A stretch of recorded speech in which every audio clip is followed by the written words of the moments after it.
The soft glow of the morning sun streamed through the bakery's large windows, bathing the quaint space in golden light.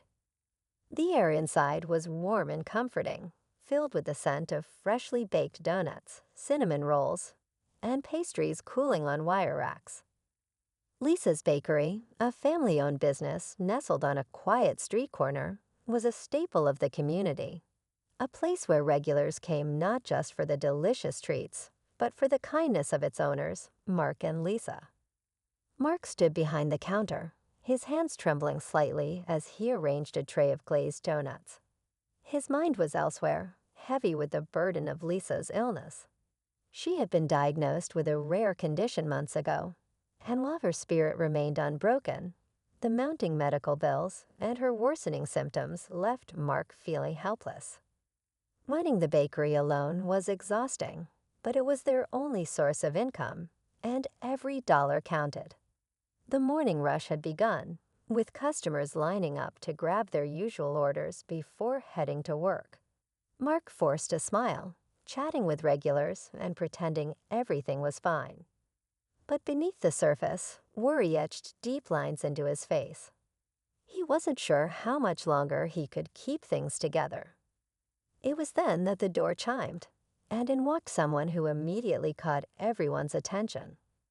A tall, composed young man, dressed simply yet impeccably, stepped into the bakery. His presence was understated yet commanding, as though he belonged to a different world. The patrons whispered among themselves, recognizing him instantly. It was Barron Trump, the youngest son of former President Donald Trump, a figure who rarely made public appearances, especially in such a humble setting. Barron scanned the bakery with quiet curiosity, his gaze falling on the display case filled with colorful donuts and pastries. He approached the counter, offering Mark a polite smile. For a moment, Mark was too stunned to speak. Barron wasn't someone he ever expected to see in his little bakery. "Good morning," Barron said, his voice calm and friendly. "I'll take everything you have." Mark blinked, unsure if he'd heard correctly. "Everything," he echoed. "Yes," Barron confirmed. "Every donut, every pastry. Everything that's ready to go." The bakery fell silent as customers turned to watch the exchange. Some murmured in surprise, while others pulled out their phones, trying to discreetly capture the moment. Mark hesitated, glancing at the display case, and then back at Barron. "That's a lot," he said carefully. "Are you sure?" Barron nodded. "I am." Mark began boxing up the pastries, still unsure what to make of the situation. He couldn't help but ask, "If you don't mind me asking, why?" Barron paused, his expression thoughtful. "I heard about your wife," he said gently, "and what you're going through. I want to help." Mark's hands froze mid-motion, and he looked up at Barron in disbelief. You heard about Lisa." Barron nodded again. "Word travels fast in small communities," he said. "I know it's not easy, running a business and caring for someone you love. This is just my way of lending a hand." Tears welled up in Mark's eyes, and he quickly looked down, trying to compose himself. The bakery was still, the air thick with emotion. Customers watched in awe, their morning routines momentarily forgotten. Mark finally found his voice, though it was shaky. "I don't know what to say.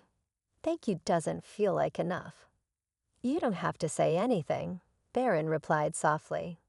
"Just take care of her." As Mark finished packing up the last of the pastries, Barron pulled out his wallet, handing over a generous amount of cash that far exceeded the total cost. Mark stared at the bills in disbelief, but Barron simply smiled and walked toward the door, his stride confident yet humble. Before stepping out, Barron turned back briefly and added, "You never know how much time you have with someone you love. Make it count." And with that, he was gone, leaving Mark, the customers, and the entire bakery in stunned silence. What none of them knew, however, was that this seemingly simple act of kindness was only the beginning of a story that would ripple far beyond the walls of Lisa's bakery. A story of hope, humanity, and the unexpected ways in which strangers can change each other's lives. Mark stood there, the warmth of Barron's words lingering in the air, but a single thought nagged at him. Why had someone as high profile as Barron Trump taken an interest in their small bakery? Was it truly just an act of kindness, or was there something more to his gesture? Little did Mark know, the answer to that question would soon unfold in ways he could never have imagined. As the bakery settled back into its routine, Mark couldn't shake the surreal encounter with Barron Trump. Customers lingered longer than usual, exchanging theories about why someone so prominent had chosen to visit their small-town bakery. Some thought it was a publicity stunt. Others insisted it was a genuine act of kindness. Mark, however, wasn't interested in speculation. His thoughts were consumed by the glimmer of hope Barron's gesture had sparked, a feeling he hadn't allowed himself to experience in months. After closing the bakery for the day, Mark returned home to Lisa, who was resting on the couch in their modest living room. Her once vibrant face was pale and tired, but her eyes still held the warmth he fell in love with years ago.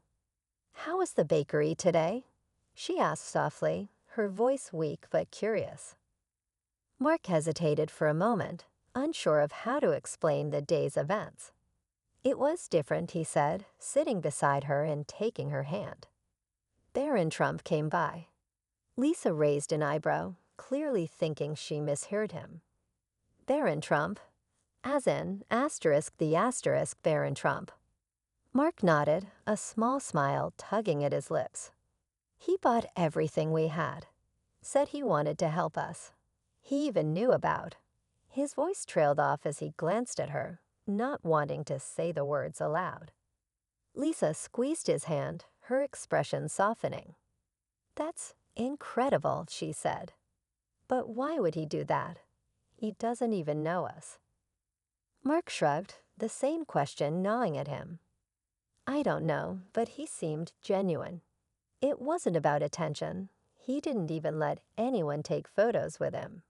He just cared." Lisa leaned back, her gaze drifting to the ceiling. "Sometimes people surprise you," she said. "Maybe he understands what it's like to feel helpless." The words hung in the air, leaving Mark to wonder if there was more to Barron's story than met the eye. ****. Meanwhile, Barron sat in the back of a sleek black SUV as it navigated the quiet streets of the town. His phone buzzed with notifications, but he ignored them, staring out the window with a pensive expression. The bakery had reminded him of simpler times, a world far removed from the chaos and scrutiny that came with his family's name. The truth was, Barron had stumbled upon Lisa's bakery by chance during an unplanned visit to the area. He'd overheard a conversation in a nearby cafe about a man struggling to keep his business afloat while caring for his ailing wife. Something about the story struck a chord with him. He couldn't explain it, but he felt compelled to help. As the SUV pulled into the driveway of a rented house where Barron was staying, he was greeted by his security team. One of them, a man named George who had been with the Trump family for years, approached him. "Everything go okay at the bakery?" George asked, his tone casual but curious. Barron nodded. "Yeah, I just hope it makes a difference." George studied him for a moment, then said, "You've always had a big heart, kid. You get that from your mom." Barron smiled faintly, but didn't respond. Instead, he headed inside, his mind racing. Helping Mark and Lisa felt right, but it also stirred something deeper, a need to step out of the shadow of his family's legacy and make a name for himself, not as a Trump, but as someone who genuinely cared about others. ****. Back at the bakery, life slowly returned to normal, at least on the surface. Mark used the money from Barron's purchase to cover some of Lisa's medical bills and keep the bakery running smoothly. But as grateful as he was, he couldn't shake the feeling that this was just the beginning of something bigger. One evening, as Mark was locking up the bakery, he noticed a sleek black car parked across the street. A man in a suit stepped out, holding a folder. He approached Mark with a calm but purposeful stride. "Mr. Bennett?" the man asked, his voice polite yet authoritative. Mark nodded, his stomach tightening with unease. "That's me." The man extended the folder. "This is from Mr. Trump. He asked me to deliver it personally." Mark hesitated before taking the folder. The man gave a small nod and returned to the car without another word, leaving Mark standing on the sidewalk, the envelope clutched in his hands. Inside, he found a letter written in neat, precise handwriting. It wasn't from Barron, but someone representing him. The letter explained that Barron had been moved by Mark and Lisa's story and wanted to do more to support them. Attached was a legal document, a proposal to invest in Lisa's bakery, turning it into a thriving business while allowing Mark to focus on Lisa's care. Mark's hands trembled as he read the letter. It was an incredible offer, but it came with strings attached. Barron's team wanted to use the bakery as part of a broader initiative to support small businesses and families in need. It meant publicity, cameras, and turning their personal struggles into a public story. Mark was torn. The offer could change their lives, but it also meant exposing their most vulnerable moments to the world. He didn't know if Lisa could handle the attention, or if he could. As he stood there, the letter heavy in his hands, Mark realized he was at a crossroads. The choice he made wouldn't just affect his family, but everyone who had come to rely on Lisa's bakery as a place of comfort and community. And somewhere out there, Barron Trump was waiting for his answer. Mark sat at the kitchen table, the letter from Barron's team laid out before him. The words blurred as he read them again, his mind racing with conflicting thoughts. On one hand, the offer could secure Lisa's medical care and ensure the future of the bakery. On the other hand, it meant opening their private lives to the world, something he wasn't sure Lisa would want. He looked over at Lisa, who was curled up on the couch with a blanket draped over her. She was smiling faintly, watching an old cooking show, a rare moment of peace in the chaos of their lives. Mark's heart ached as he thought about everything she had endured. He needed to talk to her about the letter, but he didn't want to burden her further. After a long pause, he walked over and sat beside her, taking her hand. "Lisa, there's something we need to talk about," he said gently. She turned to him, her eyes curious but calm. "What is it?" Mark explained everything, the letter, the offer, and what it would mean for their family and the bakery. He watched her face carefully, trying to gauge her reaction. When he finished, Lisa was quiet for a moment, her fingers tracing the edge of her blanket. Finally, she spoke. "Mark, I think we should do it." He blinked, surprised. "You're okay with all the publicity?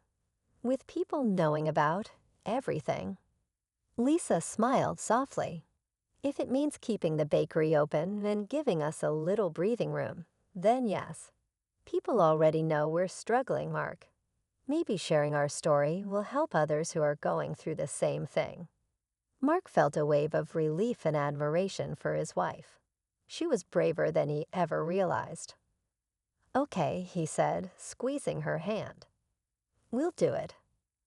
The next day, Mark called the number listed in the letter and agreed to the proposal. Within a week, Barron's team arrived to discuss the details. They were professional and respectful, ensuring Mark and Lisa's comfort remained a priority. The plan was to renovate the bakery, expand its offerings, and feature it in a documentary about small businesses overcoming adversity.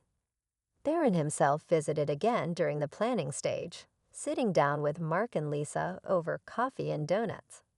He listened intently as they shared their story, offering words of encouragement and genuine empathy. Despite his fame, Barron came across as humble and sincere, someone who truly wanted to make a difference. The renovations began, and soon Lisa's bakery was transformed into a bustling hub of activity. The documentary crew captured every step of the journey, from the construction work to Lisa's emotional reactions as she saw the finished space for the first time. The bakery was not only modernized, but also infused with touches of its original charm. Photos of Lisa and Mark lined the walls, and a section was dedicated to their story of resilience. The documentary aired a few months later, and the response was overwhelming. Messages of support poured in from across the country, and customers traveled from miles away just to visit Lisa's bakery. Sales skyrocketed, and Mark found himself hiring more staff to keep up with the demand. But more importantly, the funds allowed them to afford the best possible care for Lisa. As the months went by, Lisa's health began to improve. She wasn't cured, but the treatments eased her symptoms and gave her more energy. She even returned to the bakery part-time, her presence bringing joy to the staff and customers alike.